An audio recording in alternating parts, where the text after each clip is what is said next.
Ketika monyet-monyet itu mengacak-ngacak makanan yang dihidangkan Aki Saptari, bukan dimakan, tapi diacak-acak. Dan selepas itu dirapikan kembali oleh Aki Saptari.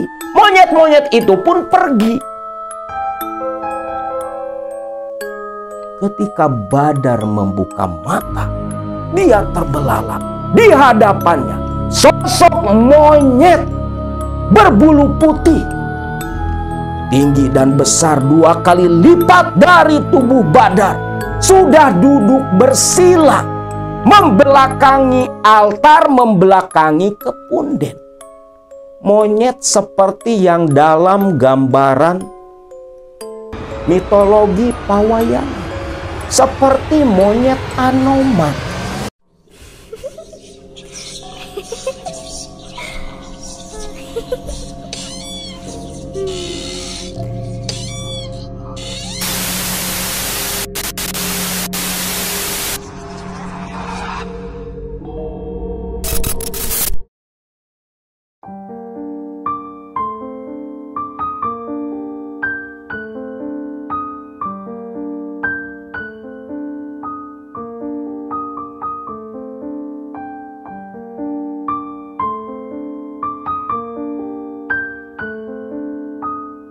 Assalamualaikum warahmatullahi wabarakatuh.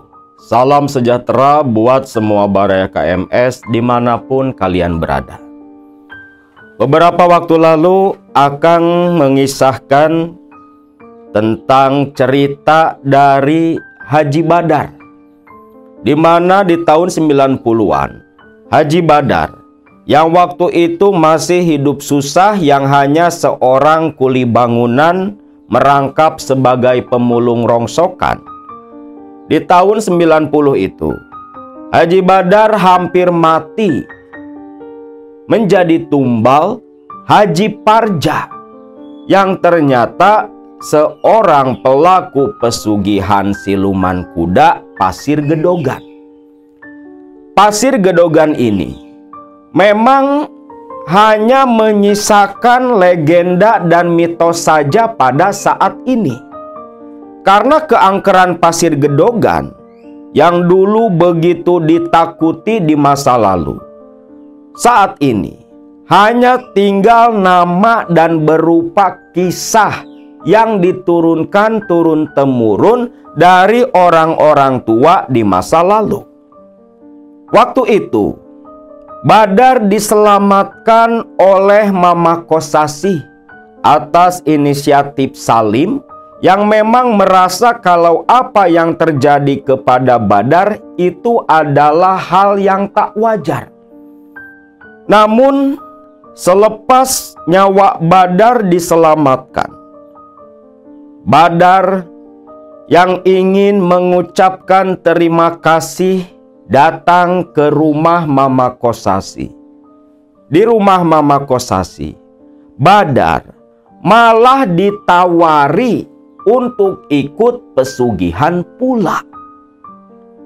Waktu itu Badar tidak terlalu memperdulikan, tidak terlalu menganggap serius tawaran Mama Kosasih.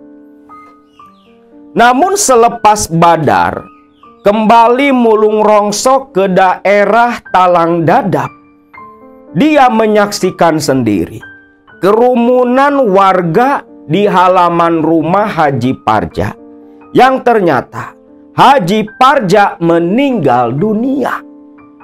Sebagai akibat gagalnya Haji Parja menumbalkan Badar, yang sebenarnya memang pada waktu itu Haji Parja ini sudah habis kontrak perjanjiannya dengan siluman kuda Pasir Gedogan. Hanya caranya saja, cara berakhir kontraknya itu dengan gagal menumbalkan si Badar. Itu yang Akang tahu selepas menggali lebih dalam waktu dulu bertemu dengan Mang Salim. Badar pun kembali ke rumahnya di Janatapa. Malam hari itu selepas dari Talang Dadap, Badar duduk sendiri merenung di rumah panggungnya. Menikmati semilir angin malam, Badar duduk terdiam melinting tembakau. Sesekali dia hirup asap tembakau itu. Di situ Badar meratapi nasib. Mau seperti apa ke depannya? Kehidupan Badar dan Ade yang waktu itu memang serba kekurangan. Terlebih Badar memikirkan pula masa depan sang anak. Masa iya bapaknya kuli, anaknya pun harus menjadi kuli bangunan pula? Badar tak ingin. Terlebih Badar yang lahir dari orang yang serba kekurangan. Inginlah rasanya memutus kemiskinan dari garis keturunannya. Dalam lamunan itu, Badar pun teringat akan tawaran Mama Kosasi. Masa iya harus ngikutin jejak lelaku seperti si Haji Parja? Tapi pesugihan apa yang mau Mama Kosasi berikan? Lantas, sejak kapan di Janatapa ada monyet seperti di rumah Mama Kosasi? Aneh. Apa mungkin Mama Kosasi pemuja siluman monyet? Tapi Mama Kosasi nggak kaya, hidupnya biasa-biasa aja. Bukannya orang yang muja semua pasti bergelimang harta, pikir Badar. Badar curiga nih ke Mama Kosasi. Soalnya kan di Janatapa, daerah yang jauh dari hutan, dikelilingi pesawahan yang dulunya bekas rawa-rawa. Kok ada monyet di atap rumah Mama Kosasi waktu Badar pamitan tempo hari? Hutan itu jauh loh dari Janatapa. Lah, gimana ya? Apa sekalian aja datang langsung ke rumah Mama Kosasi? Pikiran Badar waktu itu. Dia betul-betul dilema. Satu sisi ingin memutus kemiskinan di garis keturunannya. Di sisi lain, Badar tak tahu pesugihan apa yang mau ditawarkan Mama Kosasi. Sampai akhirnya malam itu pun Badar memutuskan ingin mencoba datang berkunjung ke rumah Mama Kosasi. Siapa tahu di kunjungan yang nanti semua misteri yang ada dalam pikiran Badar bisa semua terbuka. Singkat cerita, esok harinya sekitar tanggal 8 bulan Hijriah, Badar selepas pulang kerja, dia tak lagi mulung, namun langsung saja menuju ke rumah Mama Kosasi. Setibanya di rumah Mama Kosasi, Badar sendiri pun heran karena melihat Mama Kosasi seperti berdiri menunggu kedatangan Badar. Nih si Mama kayak yang tahu kalau Badar mau datang ke rumah. Hei, Badar, sini. Sudah Mama tunggu sedari tadi. Loh, kok Mama tahu saya mau ke sini, Mama? Ya tahu lah. Ingat, Mama ini orang tua. Pandangan Mama jauh ke depan. Masuklah, masuk. Sambil terkekeh berbalik masuk ke dalam rumah. Badar pun ngekor di belakang. Pintu ditutup oleh Badar. Mama di mana, Mak? Sebentar, Mama mau membuat kopi dulu. Duduklah di sana, teriak Mama Kosasi dari arah dapur. Badar pun lantas duduk terdiam. Dia memperhatikan sekeliling rumah Mama Kosasi. Baru ngeh dia Dilihat-lihat, kok rumah Mama Kosasi terasa begitu menakutkan. Terlebih waktu itu sudah masuk sandekala. Si Badar ini dari tempat kerja sekitar jam 5 sore. Hari sudah mulai agak gelap. Ya Allah, ini rumah kok serem amat, pikir Badar. Mama Kosasi pun begitu lama. Ini buat kopi kok lama banget. Mak, Mama. Tapi tak ada jawaban. Di situ Badar mulai nggak enak hati. Nih Mama Kosasi kemana loh? Di tengah kebingungan Badar, ingin rasanya berdiri jalan menyusul ke arah dapur. Tapi Badar takut dianggap lancang. Duduk diam menunggu malah gelisah sendiri.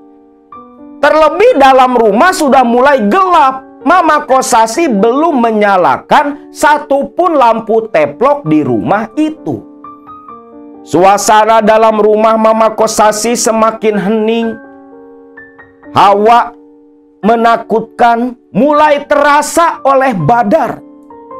Di tengah Badar yang sedang kebingungan, tiba-tiba Badar mendengar suara pekikan monyet dari arah belakang rumah Mama Kosasi.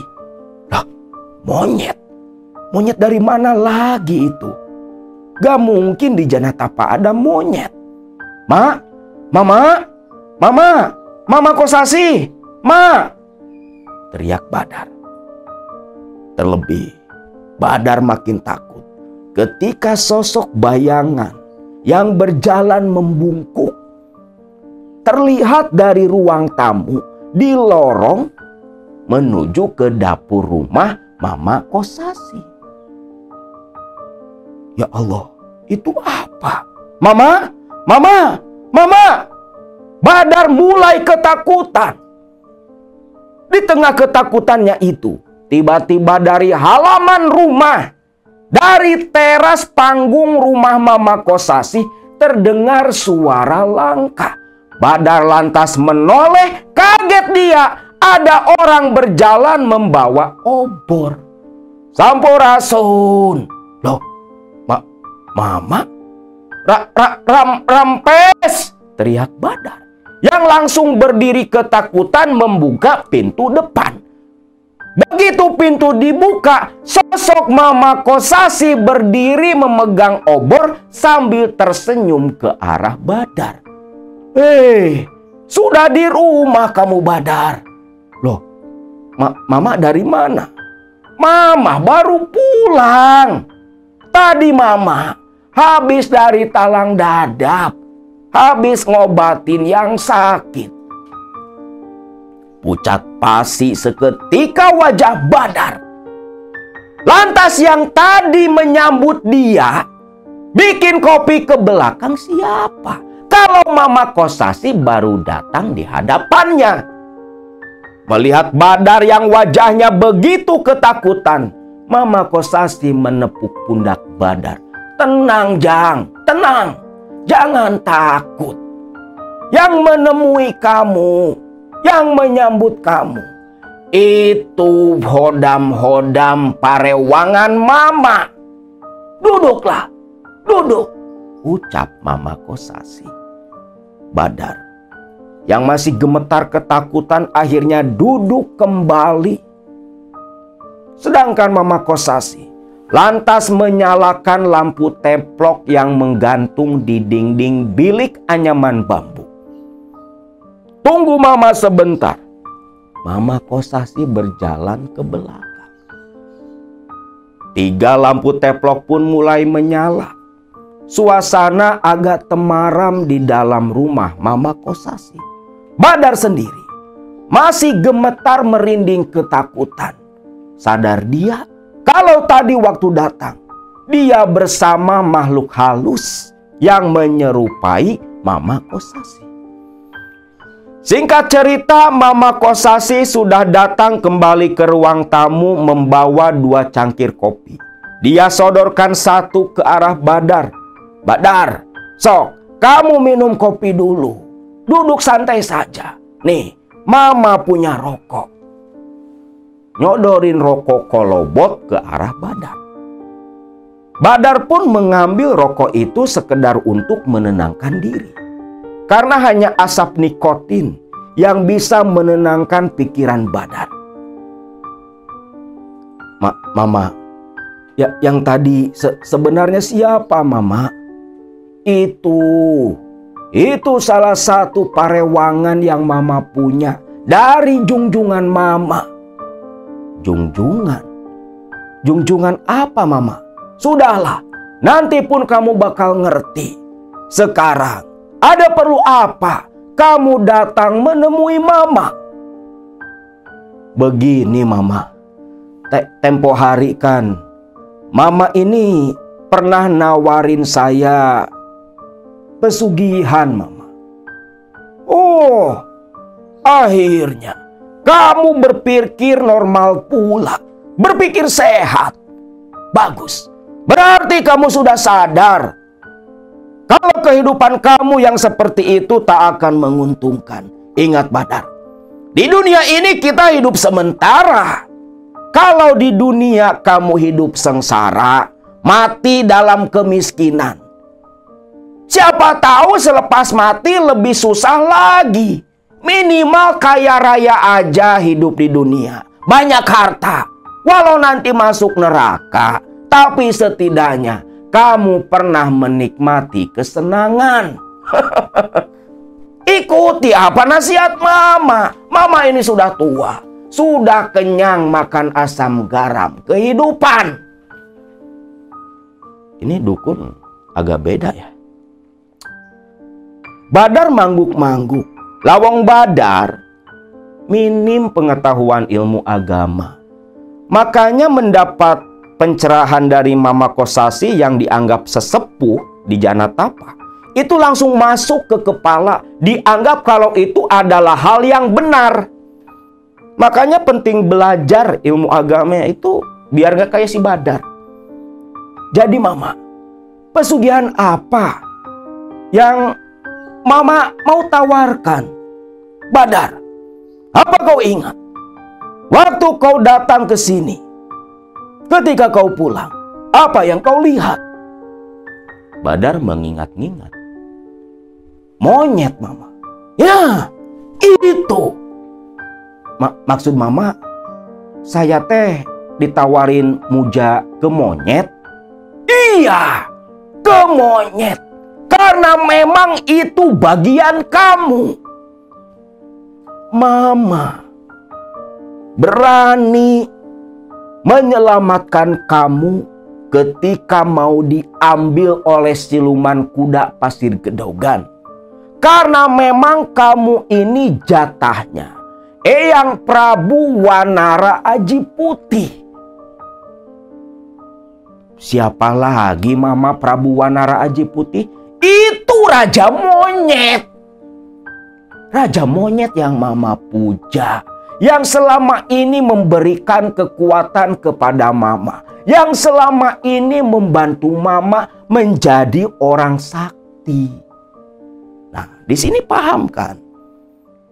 Jadi pelaku pemuja, jadi seorang pemuja pesugihan, pemuja setan, itu tak selalu hasilnya berupa bentuk kekayaan, tapi ada pula yang berbentuk kesaktian, berbentuk ilmu-ilmu seperti yang dicerita Kang Dede Aditya, si playboy dari Sindang Sari yang punya ilmu pelet luar biasa. Nah, Mama Kosasi pun seperti itu pula, memuja Prabu Wanara Aji Putih, Raja Siluman Monyet. Tapi bukan mendapatkan harta kekayaan, justru mendapat ilmu kesaktian. Itu tergantung pilihan si personalnya, mau harta atau ilmu. Badar mangguk-mangguk. Tapi Mama, apa memang betul kalau saya ikut pesugihan yang Mama sebutkan tadi, jadi pemuja Prabu Wanara Aji Putih? Apakah saya bisa jadi orang paling kaya di Janatapa? Mama Kosasi menganggukkan kepala. Tentunya bisa. Sangat bisa.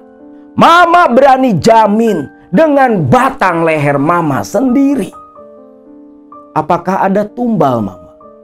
Tumbal selalu ada, Badar. Selalu ada.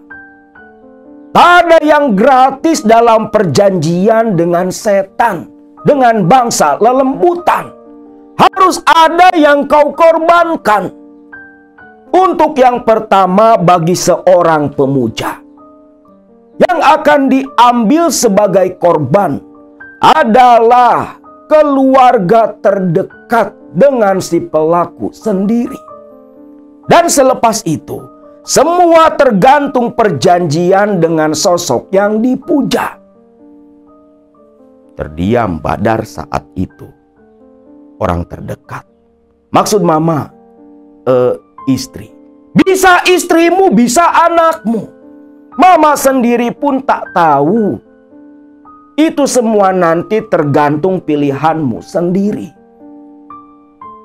Lalu jangan lupa, ada pula beberapa syarat yang harus kau penuhi. Tapi tidak terlalu berat. Hanya berupa sesaji dan sejenisnya yang harus kau lakukan, kau sediakan di awal melakukan ritual dan selepas nanti lulus perjanjian. Mama Kosasi pun mulai menjelaskan apa-apa saja yang harus Badar penuhi apabila ingin menjadi pemuja Prabu Wanara Aji Putih. Cukup lama Mama Kosasi berbicara dengan Badar.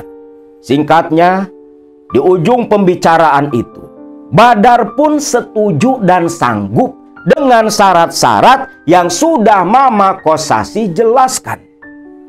Baik, Mama tinggal meminta waktu yang tepat saja. Sekarang kau duduk diam di sini. Mama akan berkomunikasi langsung dengan junjungan Mama. Badar mengangguk, lantas Mama Kosasi berdiri menuju ke arah kamar tidurnya. Sepeninggalan Mama Kosasi, Badar hanya diam duduk bersila. Di dalam batinnya ada bisikan, Badar, pulanglah, pulang. Sebelum terlambat, sebelum masuk terlebih jauh, pulanglah. Ini jalan sesat, jalan sesat. Seolah sifat kemalaikatan yang ada dalam diri manusia, khususnya Badar pada waktu itu, menasihati Badar agar Badar menghentikan niatnya sebelum masuk terlalu jauh. Tapi di sisi lain, sisi nafsu, sifat syaitoniahnya Badar. Allah, di dunia udah sengsara, mati sengsara pula. Masih mending di dunia kaya raya. Perang batin tuh si Badar waktu itu. Tak lama, Badar mulai mencium aroma asap kemenyan seolah pertanda Mama Kosasi mulai ritual.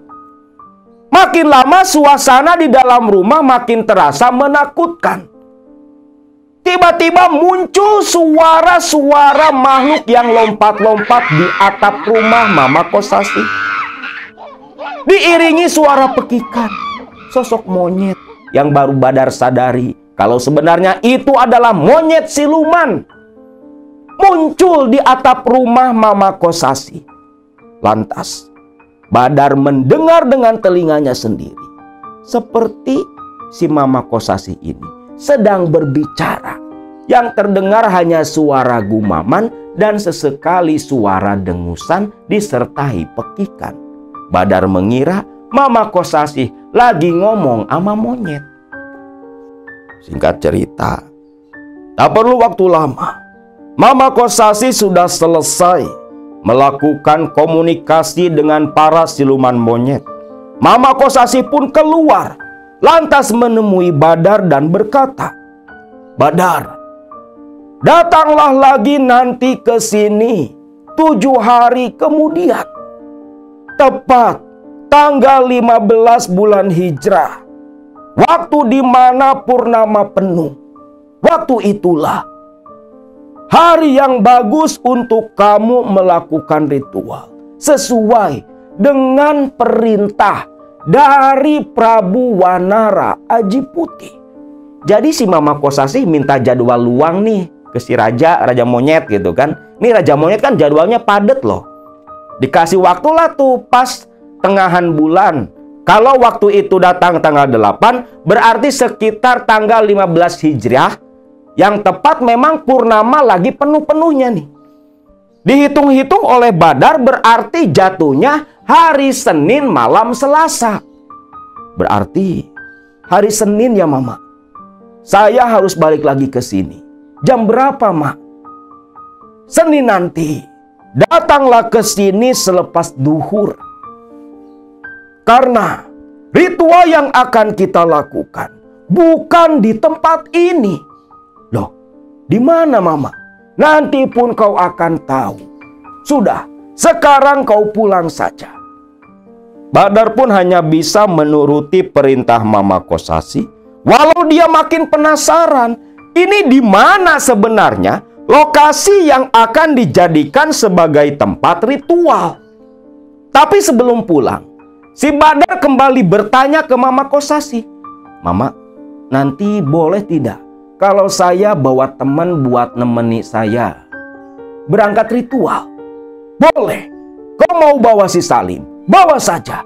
Sekalian ceritakan apa yang akan kau lakukan nanti. Si Salim orangnya bisa dipercaya. Baik, baik Mama. Saya memang mau ajak si Salim. Kalau gitu, saya pamitan dulu. Ucap Badar yang langsung mencium tangan Mama Kosasih. Pulanglah Badar ke pemukiman di Janatapa. Biasa dia melewati jalan setapak menerobos kebun-kebun warga. Begitu masuk ke area pemukiman yang cukup padat waktu itu. Di perjalanan, Badar pun berpapasan dengan salah satu warga Janatapa yang cukup Badar kenali. Kang Badar, dari mana Kang? Mang Kusnen, biasa Mang, habis pulang kerja. Loh, tumben gak bawa sepeda? Astagfirullahaladzim. Kenapa Dar? Waduh, sepeda saya Mang ketinggalan di tempat kerja. Ya Allah Badar. Terus mau kau balik lagi? Enggak lah Mang, biarin aja lah, besok kan mau kerja lagi. Ya sudah Dar, kau gitu Mamang mau ke rumah Pak RT dulu. Ada keperluan. Ke rumah Pak RT? Ke rumahnya Kang Ujang Ubed?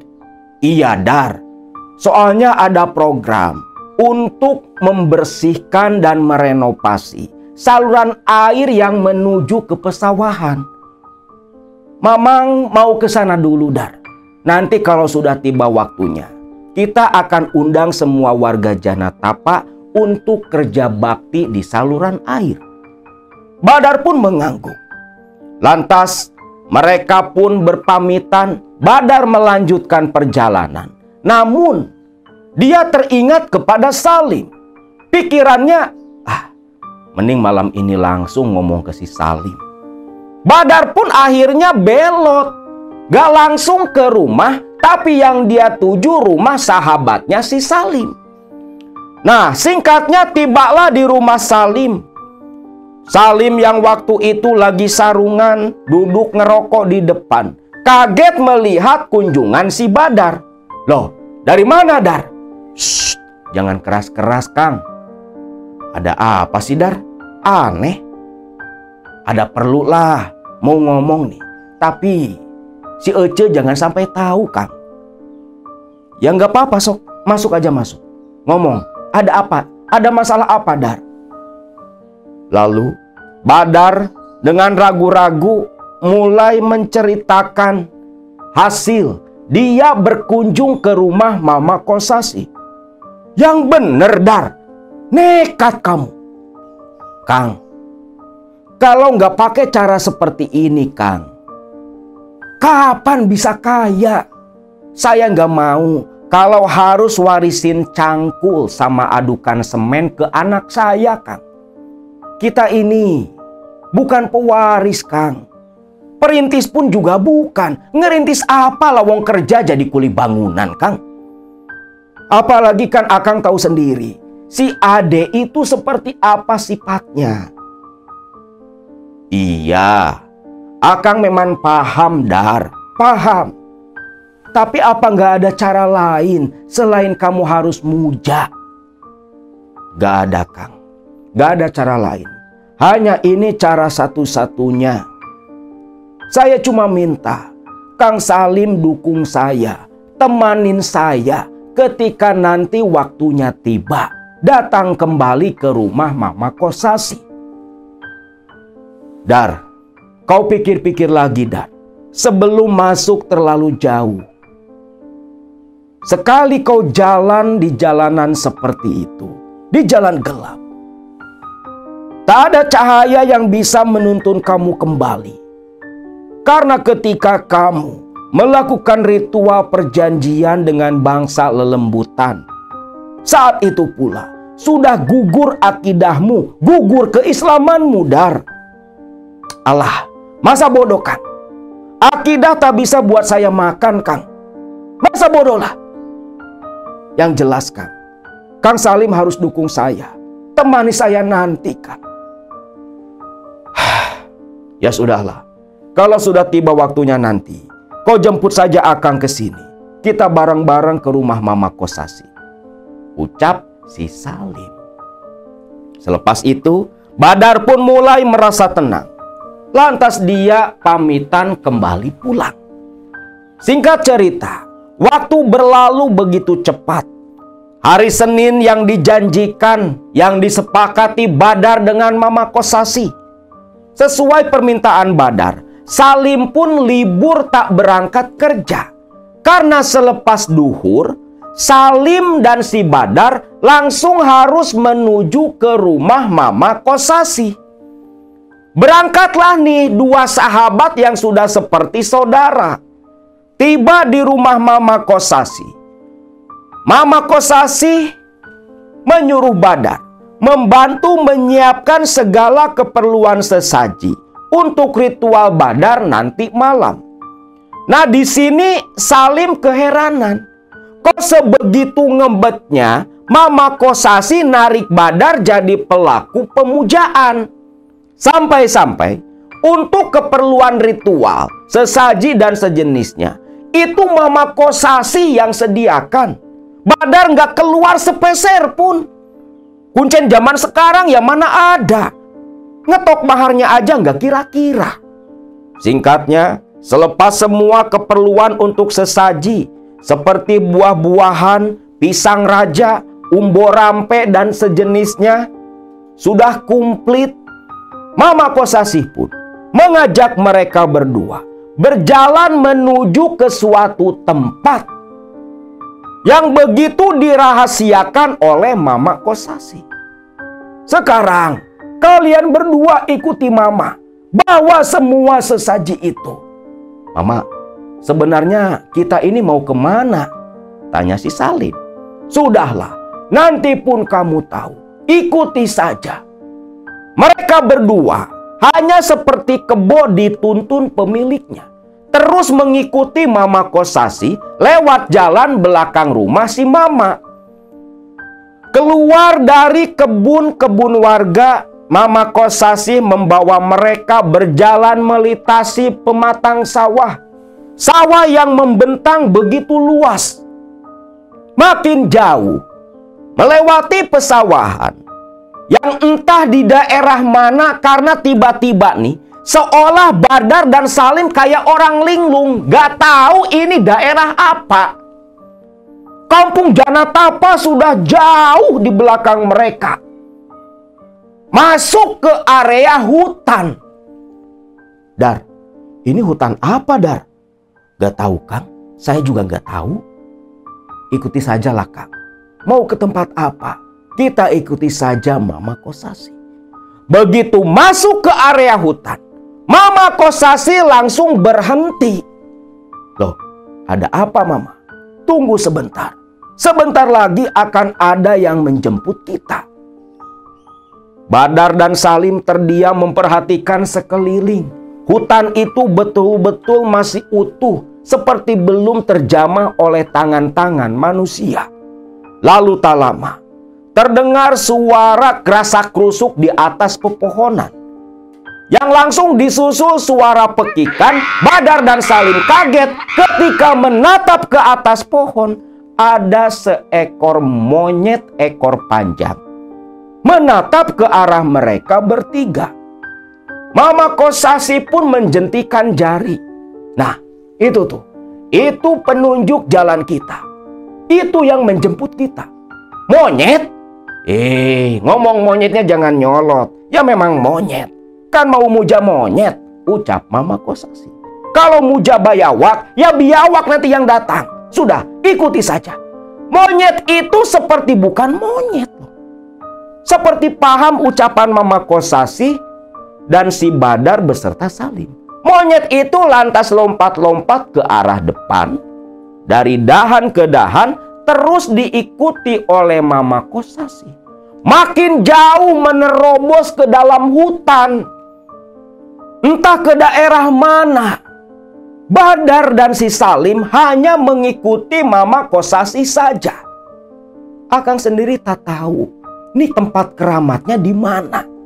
Karena waktu Mang Salim cerita, dia bilang memang gak kenal sama sekali dengan lokasi yang dulu dia dan Badar sahabatnya datangi.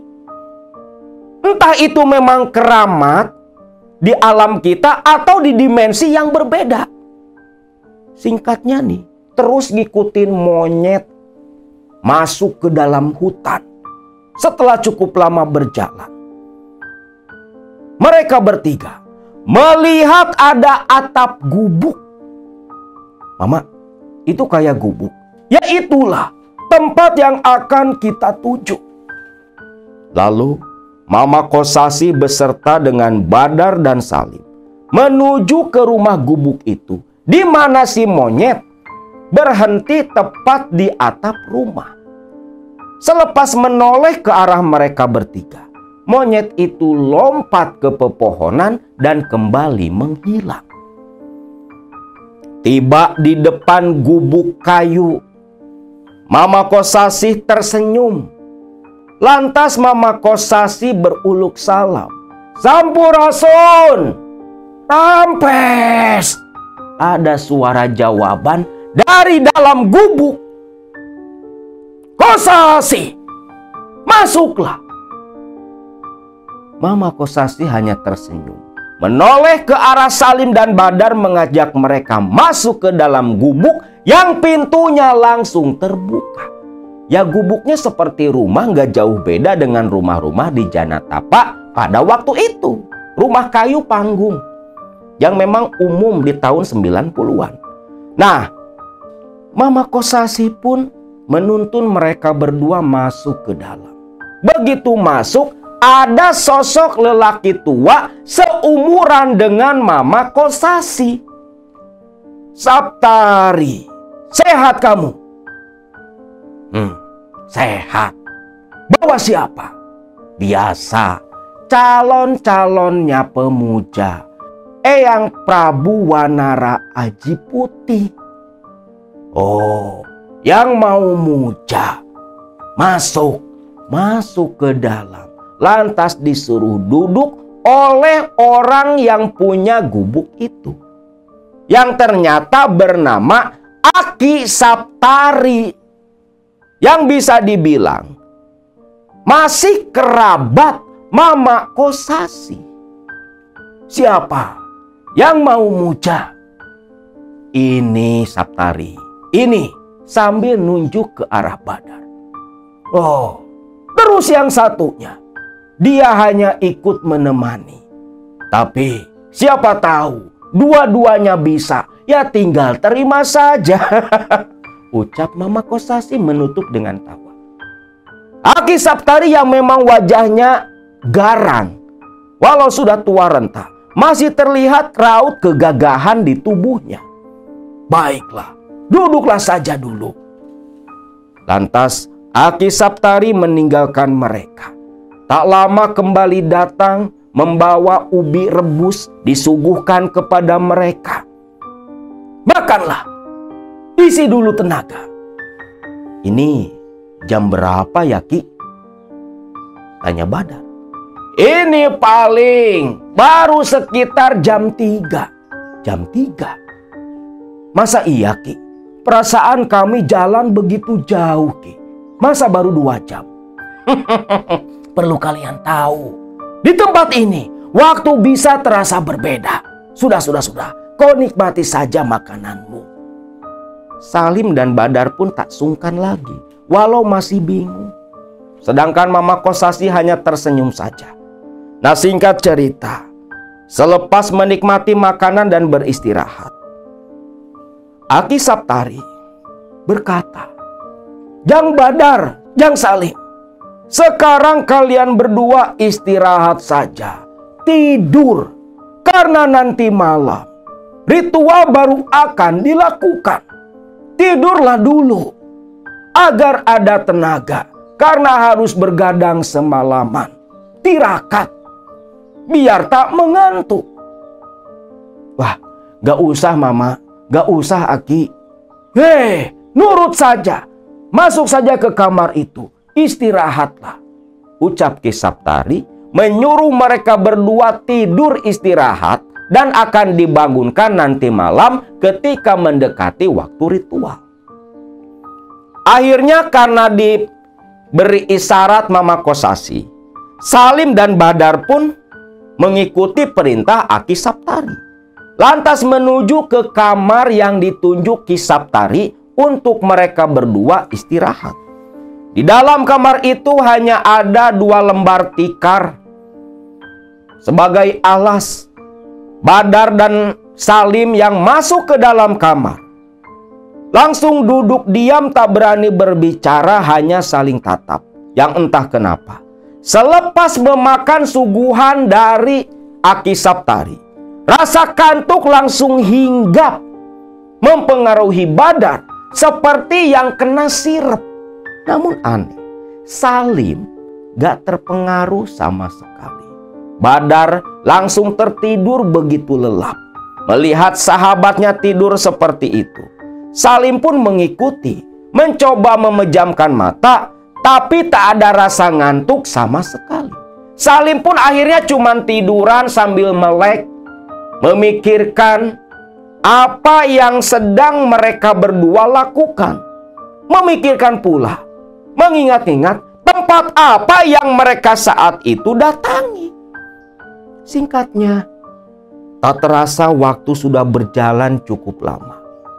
Salim yang masih larut dalam lamunan tersadar oleh suara percakapan Mama Kosasi dan Aki Saptari. Lagi pada ngomongin apa? Pikir Salim, yang lantas langsung bangkit dan duduk menguping pembicaraan Mama Kosasi dan Aki Saptari. Saptari, sekarang bukannya kita harus menyediakan makanan buat para calon pemuja? Iya Kosasi, bantulah aku menyiapkan makanan untuk mereka berdua. Seperti biasa kan? Tanya Mama Kosasi. Ya seperti biasa, ikuti saja. Apa maksud mereka? Pikir Salim. Makin penasaran nih si Salim. Dia pun lantas geser-geser ke arah pintu kamar. Pintu yang terbuat dari kayu. Kayu yang dijadikan pintu ala kadarnya lah. Jadi masih banyak celah-celah yang memungkinkan Salim untuk mengintip ke arah luar. Aroma masakan mulai tercium di hidung Salim. Aneh, dari mana Aki Saptari bisa dapat bumbu? Ini kan di tengah hutan. Tempat apa juga sih ini? Daerah mana? Pikir si Salim. Tak lama, terdengar Mama Kosasi dan Saptari kembali ke ruang tamu. Salim terbelalak. Ternyata Mama Kosasi dan Aki Saptari meletakkan berbagai macam hidangan yang begitu menggugah selera sampai perut Salim pun keroncongan. Salim mengintip lewat celah pintu kayu. diletakkan ditata sedemikian rupa di atas lantai kayu ruang tamu.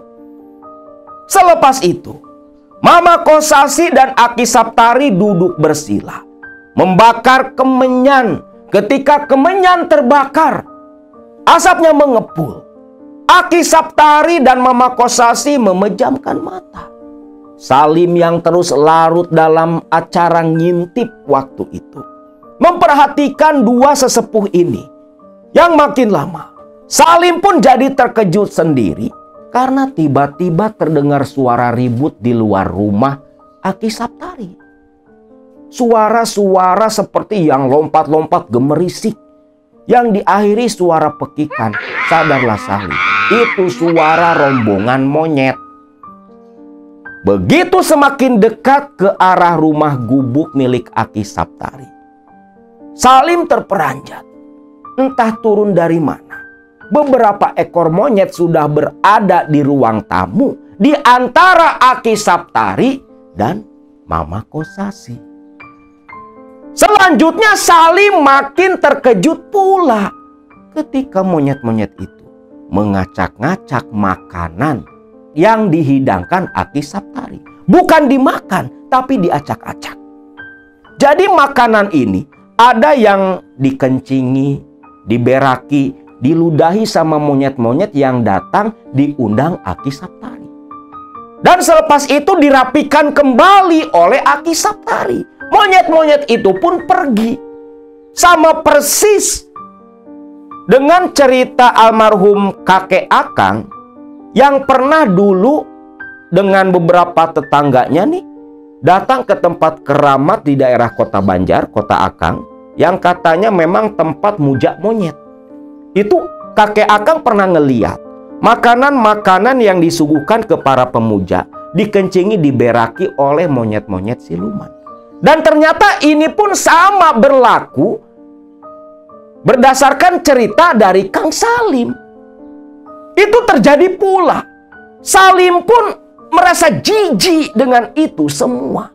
Di tengah Salim yang asik mengintip waktu itu, tiba-tiba Aki Saptari menoleh ke arah pintu kamar tempat Salim mengintip. Pandangan matanya begitu tajam, Salim pun ketakutan.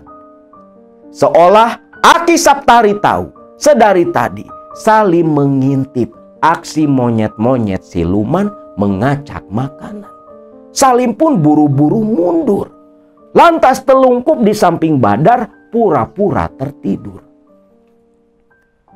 Malam hari, sekitar jam 8-an, Mama Kosasi pun mengetuk pintu membangunkan Badar dan Salim. Badar dan Salim lantas terbangun.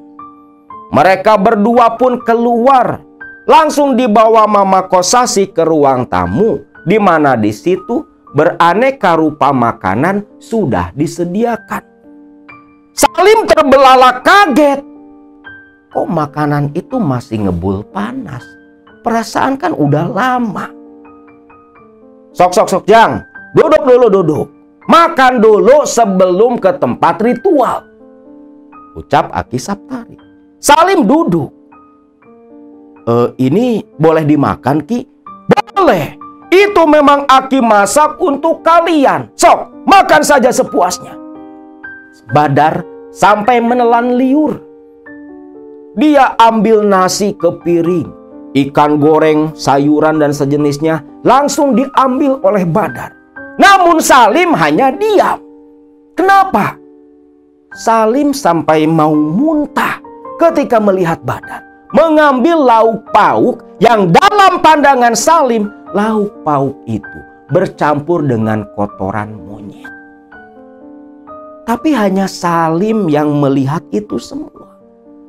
Tanpa Salim sadari, Mama Kosasi sedari tadi menatap ke arah Salim, lantas mengangguk seperti yang paham. Sedangkan Saptari menunjuk ke arah Salim sambil melotot. Makan kamu. Saya belum lapar, Ki. Makan! Shh, Saptari, sudah.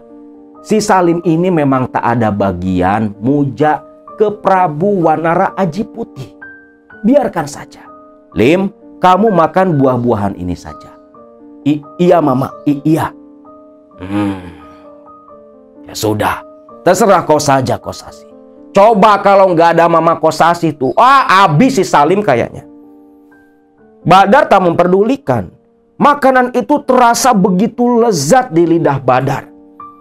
Sampai Badar nambah 2 piring. Yuk maklumlah, dari duhur belum makan apa-apa. Singkatnya, selepas makan, Aki Saptari pun mengajak Badar menuju ke tempat ritual.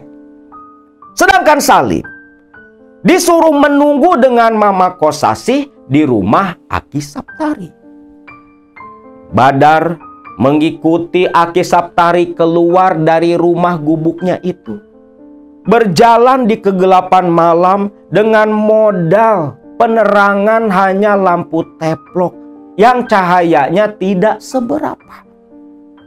Menelusuri jalanan setapak, melewati pepohonan. Namun di tengah perjalanan, Aki Saptari pun bersiul. Yang tak lama terdengar pekikan monyet dan muncullah seekor monyet di atas pohon di samping Badar. Pahamlah Badar, monyet itu pasti penunjuk jalan. Nah, dia sudah datang. Itu utusan Eyang Prabu Wanara Aji. Kita ikuti dia.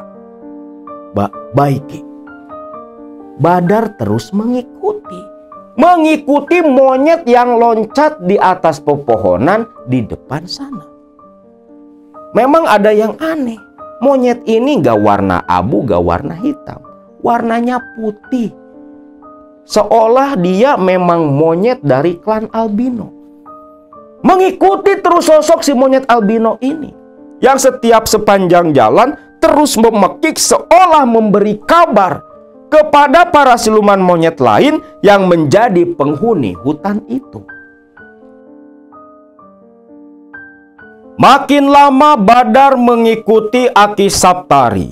Berjalan semakin jauh menerobos hutan yang begitu gelap. Badar mulai mendengar suara aliran air. Ki, kok kayak suara sungai, Ki? Memang. Lokasi yang akan kita tuju itu tepat berada di samping sungai besar. Sungai besar? Sungai apa, Ki? Sungai Citanduy. Citanduy? Ini sebenarnya daerah apa, Ki?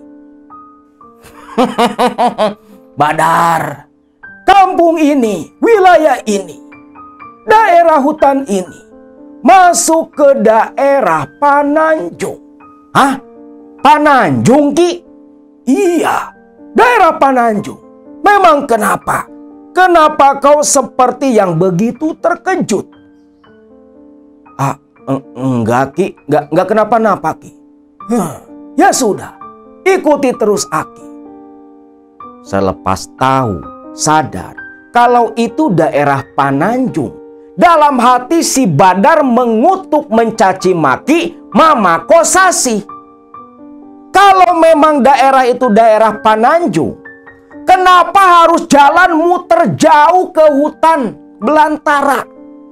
Padahal kalau dari Janatapa ke Pananjung ditempuh jalan sekitar 1 jam, jalan kaki itu nyampe. Badar tahu daerah Pananjung, tahu. Entah apa maksud Mama Kosasi membawa dia dan si Salim muter lewat hutan belantara yang tidak dikenal oleh mereka. Oh, iya, Ki. Masih jauh, Ki. Sebentar lagi. Mereka berdua terus jalan. Tuh, kau lihat pohon besar itu. Mana, Ki? Lihatlah. Aki Saptari menunjuk ke arah pohon yang begitu besar. Oh, itu, Ki, yang di bawahnya ada saung? Iya, di tempat itulah kita akan melakukan ritual. Badar hanya mengangguk saja, terus mengikuti Aki Saptari. Begitu tiba di dekat pohon itu, Badar baru sadar kemana perginya monyet tadi, menghilang tanpa jejak. Lalu Aki Saptari mengajak Badar masuk ke dalam saung yang atapnya hanya dari alang-alang. Dan ketika masuk ke dalam saung, di dalam saung itu ada altar seperti kepunden batu, yang dimana di dalam saung itu pula Aki Saptari langsung menyuruh Badar meletakkan menata semua sesaji yang sudah dibawa. Jang Badar, Aki akan langsung memanggil dan meminta izin kepada Eyang Prabu Wanara Aji Putih mendaftarkan kamu sebagai pemuja di keramat ini. Badar hanya mengangguk. Dia pahamlah apa yang akan terjadi selanjutnya. Badar duduk bersila di belakang Aki Saptari. Aki Saptari lantas membakar arang yang dia bawa. Ketika arang menyala, arang membara, Aki Saptari pun menaburkan kemenyan. Yang lantas saja Aki Saptari dengan begitu khusyuk mulai membaca jampi-jampi memanggil Prabu Wanara Aji Putih, Raja Siluman Monyet, penguasa tempat itu. Di tengah Aki Saptari yang sedang melantunkan jampe, di kejauhan Badar mendengar suara pekikan-pekikan monyet. Seolah dia duduk di lokasi yang dikelilingi ratusan monyet. Monyet tanpa wujud nyata yang terdengar cuma suara saja. Cukup lama Aki Saptari melantunkan jampi-jampi. Sampai akhirnya Aki Saptari berhenti dan menoleh ke arah Badar. Jang Badar, Ujang duduk diam di sini menunggu sosok Eyang Prabu Wanara Aji Putih datang. Aki sendiri akan meninggalkan Jang Badar. Dan nanti selepas ritual selesai, Aki akan menjemput Jang Badar. Baik, baik. Lalu Aki Saptari meninggalkan Badar sendiri di situ. Yang selepas tak terlihat lagi si sosok juru kunci ini, Badar pun dengan husuknya duduk bersila. Walau masih ada rasa takut dalam hati, tapi dia ingat akan nasib kemiskinan yang menimpa dirinya. Dia ingat tujuannya yang memutus garis kemiskinan di jalur keturunannya. Badar pun memberanikan diri dalam hati bermunajat kepada sosok Raja Siluman Monyet agar berkenan datang menerima dia menjadi seorang pemuja. Makin lama, suara-suara monyet makin terdengar begitu jelas, begitu nyata. Lalu Badar pun mendengar suara aliran sungai Citanduy. Seperti yang datang air bah. Suaranya begitu mengerikan. Seolah sungai Citanduy meluap banjir. Seperti yang menjadi pertanda akan datang sesuatu saat itu. Lalu Badar menghirup aroma campuran minyak wangi dan kemenyan yang makin lama semakin kuat. Lalu pekikan monyet kembali bersahutan seperti jadi pertanda kalau sosok penguasa Raja Siluman Monyet di tempat itu akan datang menemui Badar. Lalu Badar terkejut ketika pohon besar di hadapannya di balik kepunden bergetar. Dan terdengar suara makhluk seperti yang turun dari atas pohon. Lalu mata Badar yang tertutup langsung terbuka ketika mendengar suara, "Hei manusia, buka mata sia." Ketika Badar membuka mata, dia terbelalak. Di hadapannya sosok monyet berbulu putih, tinggi dan besar 2 kali lipat dari tubuh Badar. sudah duduk bersila, membelakangi altar, membelakangi kepunden. Monyet seperti yang dalam gambaran mitologi pawayangan, seperti monyet Anoman, mengenakan mahkota. Matanya begitu merah menatap tajam ke arah Badar. Badar yang beradu pandang dengan sosok Raja Monyet di hadapannya langsung menunduk dan menyembah ke sosok Raja Monyet itu. Lalu si Raja Monyet bertanya kepada Badar, anak Adam, anak manusia, hayang naon sia datang ke tempat kula? Mendengar pertanyaan itu, Badar pun langsung menyatakan keinginannya. Gusti Prabu Wanara Aji, kula datang ke tempat ieu. Eueuh deui kahayang kula, hayang jadi raja, hayang jadi pangawasa dunia. Loba raja brana, loba harta, loba pakaya, teu sangsara jiga baheula.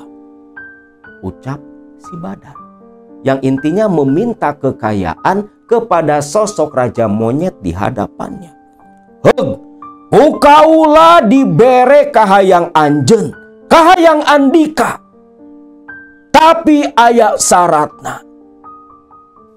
Raja Monyet ini akan mengabulkan permintaan Badar.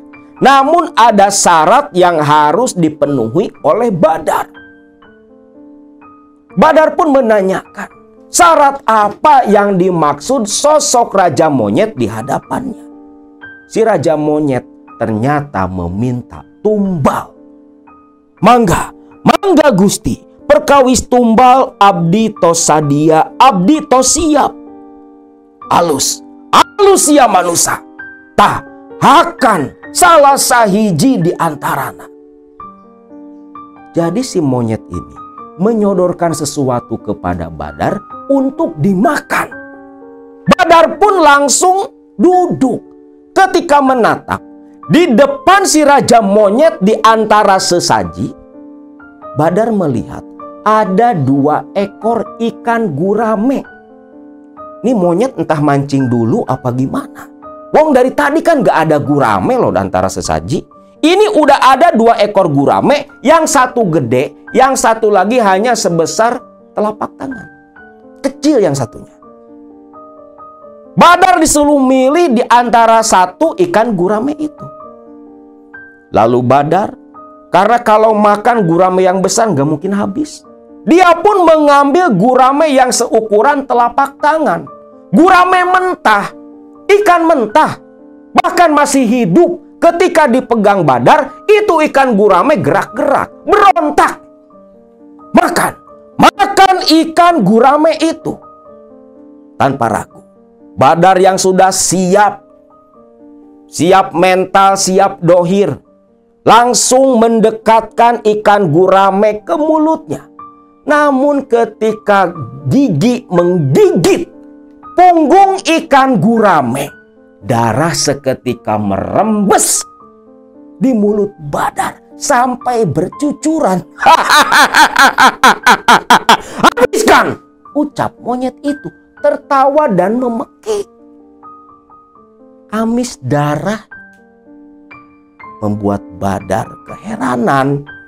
Ikan gurame gak mungkin darahnya ngucur loh. Tapi ini darahnya ngucur, merah, amis, anyir, seperti darah manusia. Si Raja Monyet terus tertawa memekik-mekik. Berjingkrak-jingkrak melihat Badar memakan habis ikan gurame yang sebesar telapak tangan. Selepas ikan gurame itu habis dimakan Badar, sosok Raja Monyet itu berkata kepada Badar, kalau Badar mulai detik itu sudah resmi menjadi pengikut pesugihan siluman monyet, dan semua keinginan Badar akan dipenuhi. Dan di waktu yang bersamaan pula, sosok Aki Saptari datang ke arah lokasi Badar berbarengan dengan sosok Raja Monyet yang kembali menghilang. Aki Saptari datang sambil tertawa. "Bagus Badar, bagus. Kau sudah lulus. Sekarang ikut pulang. Biar nanti di rumah Aki semua Aki jelaskan." Badar pun mengangguk sambil terus menyusut sisa kucuran darah di mulutnya. Lantas berdiri mengikuti Aki Saptari pulang kembali ke gubuknya. Di tempat lain di waktu yang bersamaan di Janatapa, tepatnya di rumah kediaman Kang Ujang Ubed, ketua RT di Janatapa. Malam itu, dari selepas sholat Isya, sebagian warga laki-laki itu berkumpul di rumah ketua RT. Yang maksud berkumpul itu membicarakan acara kerja bakti membersihkan dan memperbaiki saluran air ke sawah-sawah sekitar desa Janatapa. Program langsung dari pemerintah kota. Waktu itu masuk wilayah Ciamis. Nah, malam itu, sekitar tengah malam, hanya tersisa 3 orang di rumah Kang Ujang Ubed. Di situ ada si Kusnen yang akan ceritakan ketemu dengan Badar di perjalanan. Ada pula di situ si Kober, salah satu orang yang dianggap sepuh lah di kampung itu. Mereka bertiga asik merokok, menikmati kopi, dan terus membicarakan rencana pekerjaan besok pagi. Aduh, sayangnya si Kang Badar sama Kang Salim gak ada ya Pak RT. Gak apa-apa Mang, mungkin besok mereka juga sudah pulang. Kan kata si Ade, itu si Badar mau pulang pagi karena lembur cuma 1 malam katanya. Iya Kang, benar tuh. Soalnya kan kalau nggak ada si Salim sama Badar, kita kan bingung juga. Soalnya tukang bangunan yang ahli di kampung kita cuma mereka berdua. Nah, lagi asik ngobrol-ngobrol kayak gini, tiba-tiba mereka dikejutkan oleh suara pekikan monyet di seberang rumah Ujang Ubed. Kayak suara monyet, ucap Kang Ujang.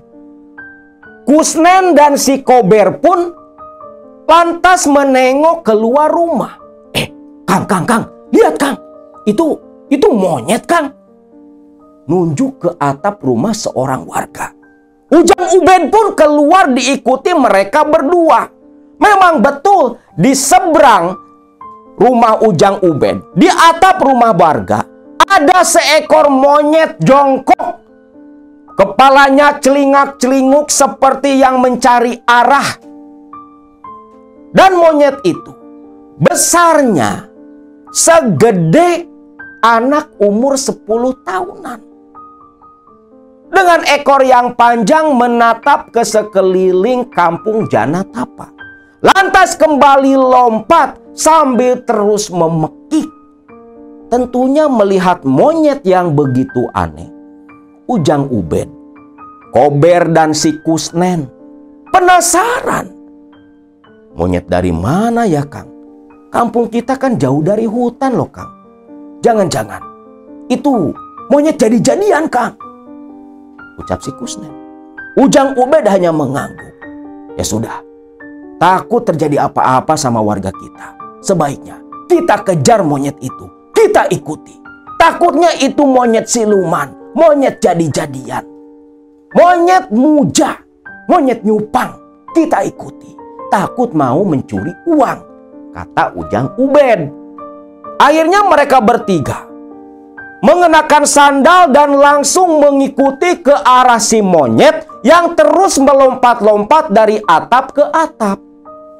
Di tempat lain, di Janatapa, tepatnya di rumah Badar, Ade yang baru menidurkan anaknya si Dede Rukmana, anak pertama hasil perkawinan dia dengan Badar.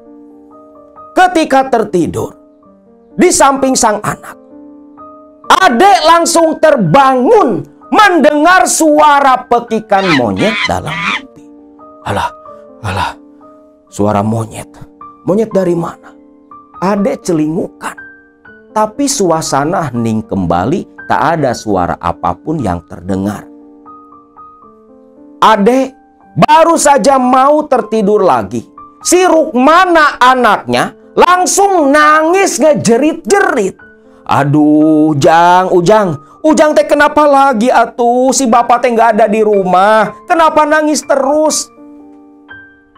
Ucap adek ngomel-ngomel. Yang langsung memangku anaknya. Ditidurkan, ditenangkan biar nggak nangis. Namun anehnya, ditenangkan sedemikian rupa, disodori susu oleh adek. Tapi Rukmana anak si adek ini gak mau nyusu sama sekali, malah terus meronta-ronta menangis. Menjerit-jerit. Namun anehnya, tangisan itu tidak mengeluarkan air mata. Di tengah adek yang sedang sibuk menenangkan anaknya, tiba-tiba perutnya mules, sudah tak tertahan lagi. Aduh, mana mules lagi. Ujang, sebentar ya, mama mau dulu, ucap adek. Yang lantas meletakkan Rukmana di atas pembaringan, adek buru-buru lari keluar menuju pacilingan. Jadi kalau di Sunda nih zaman dulu nih, tempat buang air besar itu warga biasanya kalau nggak ke kolam itu punya kolam sendiri di belakang rumah. Tempat buang air besarnya seperti helikopter, disebutnya pacilingan. Ade pun langsung ke tempat itu, ke belakang rumah nerobos menuju ke pacilingan, duduk jongkok, buang air besar. Perutnya terasa begitu mules. Sedangkan Rukmana anaknya itu masih rewel menangis menjerit-jerit. Adek sampai keringat dingin, ingin BAB cepet-cepet mau nenangin sang anak. Namun makin lama tangisan anaknya pun terhenti. Oh, alhamdulillah, ucap adek dalam hati. Anaknya sudah anteng lagi. Adek pun santai aja jongkok tuh. Baru saja dia menyelesaikan BAB, bangkit dan mengenakan kembali celana, maksud mau ke kamar mandi cebok. Adek terkejut mendengar suara pekikan monyet. Kok ada suara monyet? Pikir adek. Wah, mungkin monyet piaraan yang lepas. Adek lantas langsung ke kamar mandi. Cebok. Begitu selesai cebok, adek mendengar suara anaknya kembali menjerit. Buru-burulah adek keluar dari kamar mandi. Namun adek menjerit seketika ketika melihat seekor monyet loncat dari jendela kamar tidurnya. Jeritan adek itu terdengar oleh Ujang Ubed dan kawan-kawan yang sedang mengikuti arah si monyet yang menuju ke rumah Badar. Adek langsung lari masuk ke dalam. Begitu masuk menuju ke kamar anaknya, di situ adek menjerit sekuat tenaga yang langsung disertai tangisan. Adek melihat Rukmana, anak pertama dia dengan Badar, tergeletak di atas ranjang berlimang darah. Ada luka menganga di leher kiri Dede Rukmana. Adek sambil menangis memeluk anaknya yang sudah tak bernyawa, menjerit-jerit si adek malam itu.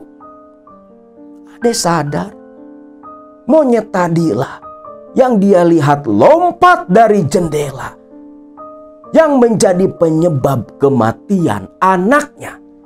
Di waktu yang sama, Ujang Ubed tiba di depan rumah adek yang lantas panik menerobos masuk tatkala mendengar jeritan adek.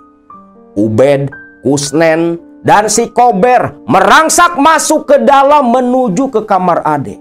Namun ketika melihat adek, mereka bertiga hanya diam menatap heran, bingung, sedih, bercampur takut melihat Ade yang bajunya penuh dengan darah memeluk Rukmana anaknya, nangis kejar-kejar ketakutan sambil terus meneriakkan nama Badar. Lalu Ujang Ubed pun keluar, diikuti oleh Kober. Sedangkan si Kusnen tetap di dalam, takut terjadi sesuatu kepada Ade. Ubed dan si Kober langsung meminta tolong kepada para tetangga. Mengetuk pintu ke pintu, para tetangga keluar. Mereka kaget mendengar anak si Badar meninggal. Termasuk istrinya Salim, itu langsung berlarian menuju rumah Badar. Malam itu, semua warga di Janatapa ketakutan. Karena seumur-umur, baru pertama kali ada warga yang meninggal digigit monyet.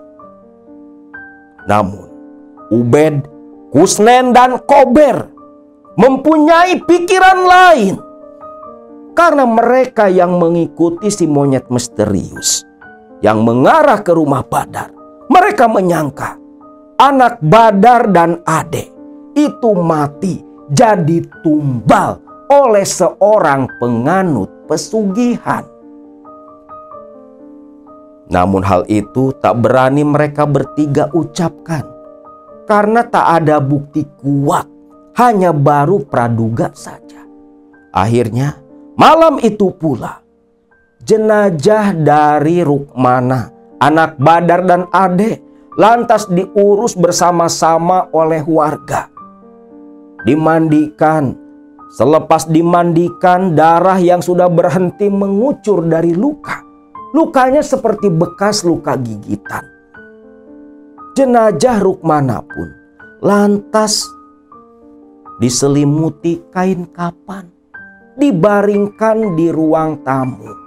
Para tetangga pun semua hanya menemani Ade, menenangkan Ade. Istri Salim sedari tadi menangis sambil memeluk Ade. Sedangkan warga di situ bertanya di mana keberadaan Salim dan Badar. Istrinya Salim hanya bilang kalau suaminya dan si Badar lagi kerja lembur di rumah majikannya. Kerja lembur di mana, Ce? Katanya di rumah majikannya, di rumah kawannya. Aduh, Ece tahu tidak? Kalau tahu, saya sama yang lain mau nyusul Kang Badar. Istrinya Salim hanya menggelengkan kepala. Lah, kita tunggu saja. Besok pagi juga pada pulang. Akhirnya, jenazah si Rukmana ditunggukan sampai kepulangan Badar untuk dikebumikan. Kita kembali ke tempat Badar yang berada di rumah Aki Saptari. Di situ Badar, Aki Saptari, Salim, dan Mama Kosasi berkumpul. Badar menanyakan ke Mama Kosasi, Mama, kenapa waktu berangkat ke sini kita kok diajak muter-muter jauh, Mama? Ini kan Pananjung, Mama. Mama Kosasi hanya tersenyum. Ya nggak apa-apa, aturannya memang seperti itu. Kalau mau datang ke tempat pangguruan, ke tempat pamujaan, itu jangan melewati jalan yang sama. Makanya Mama bawa kalian muter. Oh gitu. Terus sekarang apa yang harus saya lakukan, Mama? Aki, ucap Badar. Badar, kau sudah resmi jadi pengikut Eyang Prabu Wanara Aji Putih. Harta kekayaan nanti akan diberikan. Untuk yang pertama, kau pulanglah kembali ke Janatapa. Malam hari, kau buatlah sesaji persis seperti yang kau bawa ke tempat tadi. Persembahkan itu kepada Prabu Wanara Aji sebagai bentuk persembahan kepada junjunganmu. Nanti, harta akan muncul begitu saja. Dan selepas sisanya nanti akan mengikuti sesuai dengan perjanjian yang sudah kau lakukan. Badar pun paham. Sedangkan Salim penasaran, perjanjian macam apa yang terjadi antara Badar dengan Raja Siluman Monyet. Namun Badar bungkam, karena menurut Badar itu rahasia tak boleh diucapkan ke orang luar. Salim pun tak bisa berbuat apa-apa. Sadar betul dia akan posisinya. Akhirnya selepas semua dijelaskan oleh Mama Kosasi dan Aki Saptari, Badar dan Salim pun langsung disuruh pulang balik ke Janatapa. Saat itu sekitar jam 3 pagi.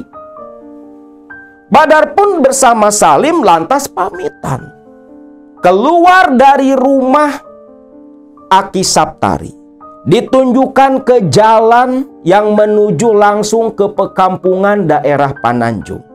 Badar dengan Salim lantas menuju ke arah yang ditunjukkan tadi. Yang tak lama sudah masuk ke area perkampungan, di mana mereka berdua tak henti-hentinya bersungut-sungut mengutuk Mama Kosasi yang sudah mempermainkan mereka. Alah Dar, kalau tahu ini daerah Pananjung, kan gak perlu waktu lama loh. 1 jam jalan kaki juga nyampe.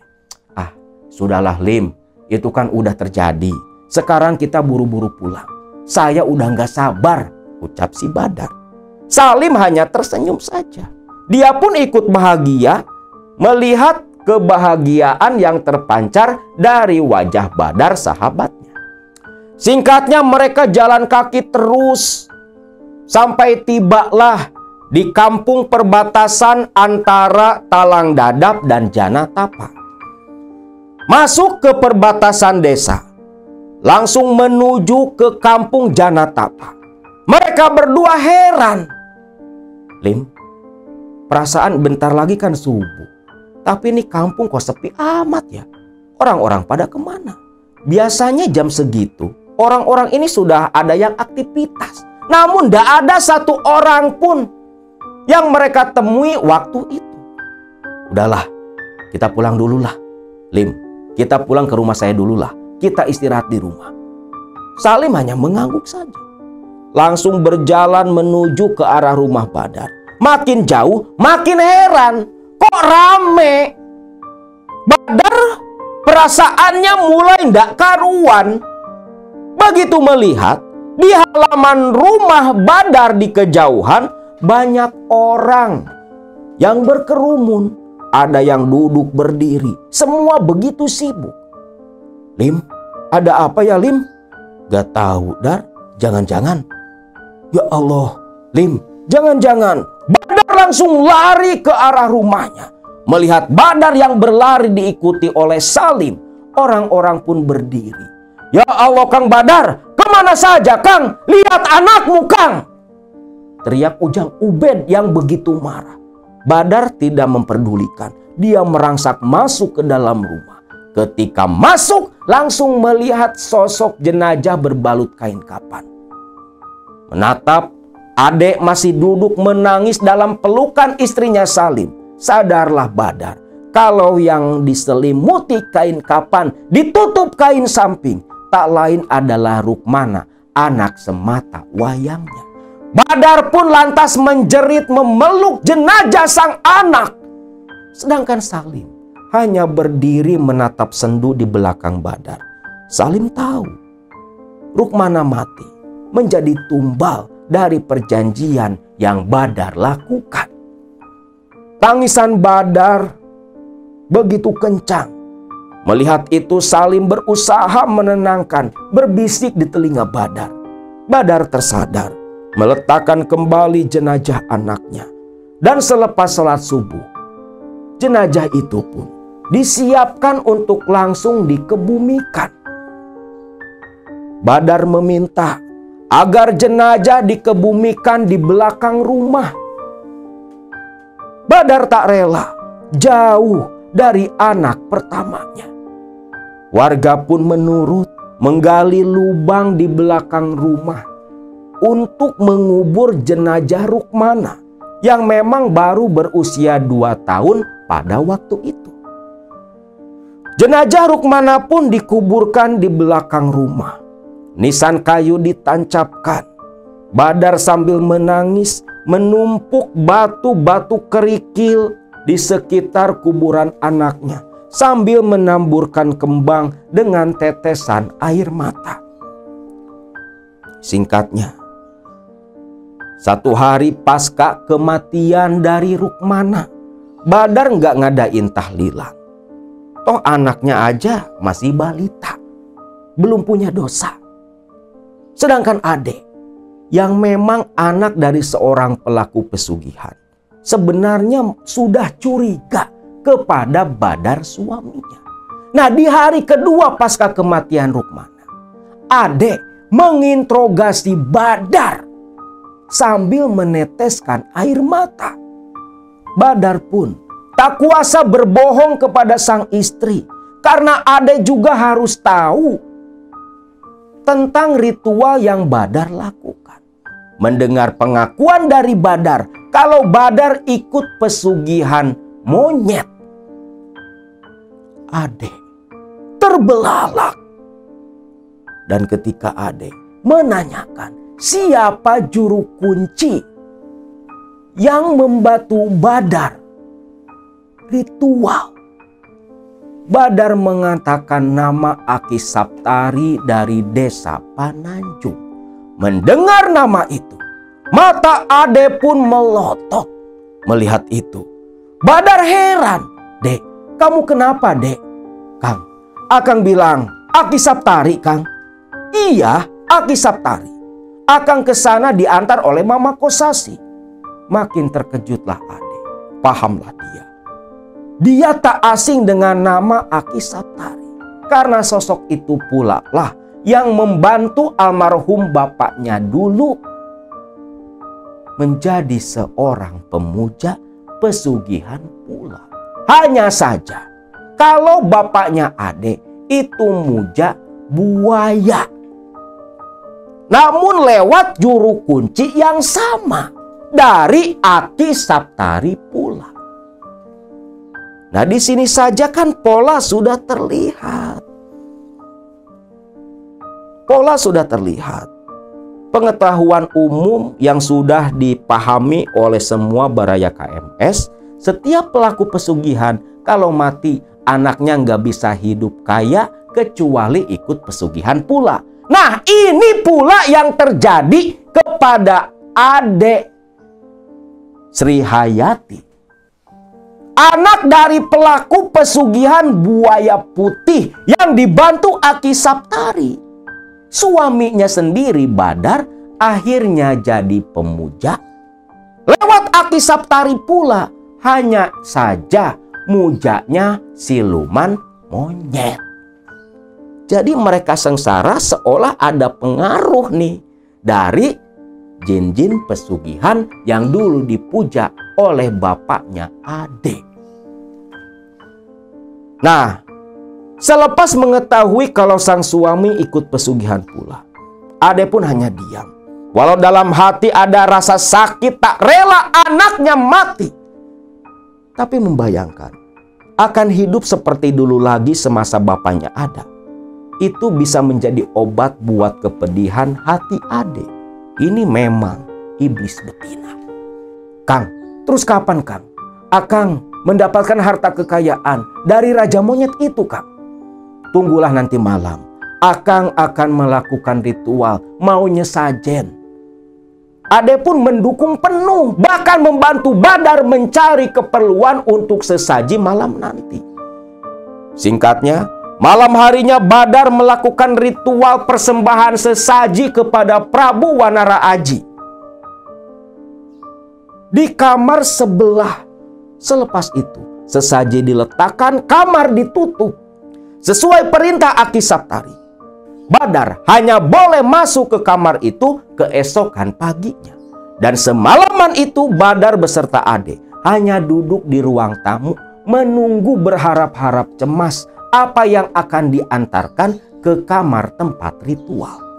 Dan keesokan paginya selepas adzan subuh, Badar dan Ade tak sabar lantas membuka pintu kamar. Ketika pintu terbuka, Saat itulah Ade dan Badar terbelalak melihat uang berceceran, uang kertas berceceran di lantai.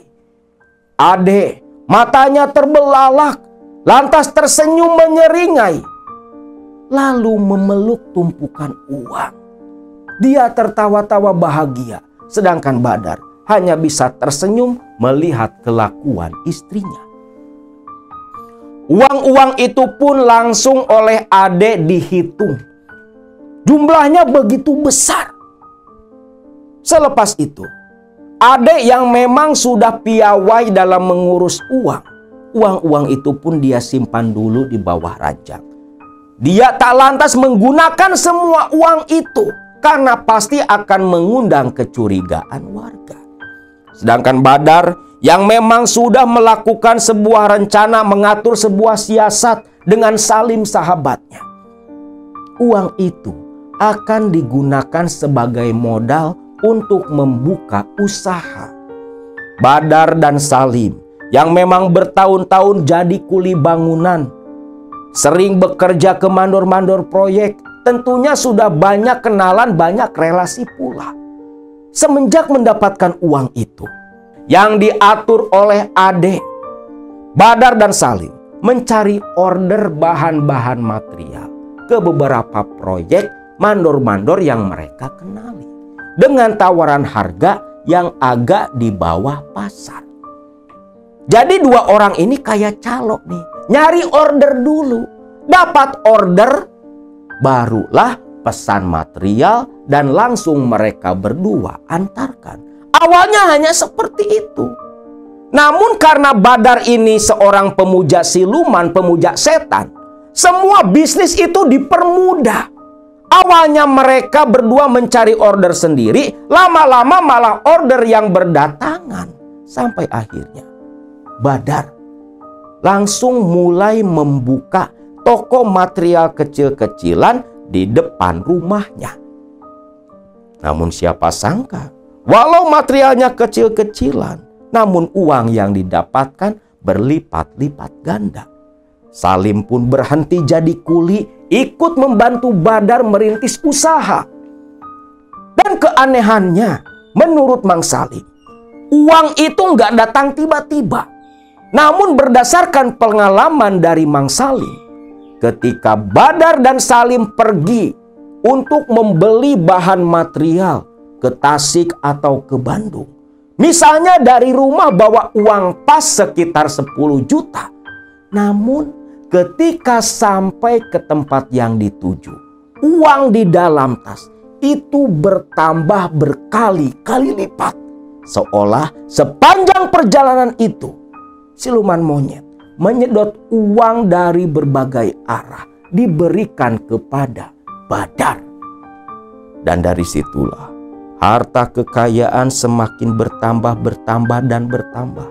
Rumah gubuk sudah tak ada lagi, berganti jadi rumah permanen. Salim pun yang menjadi tangan kanan Badar ikut kecipratan pula.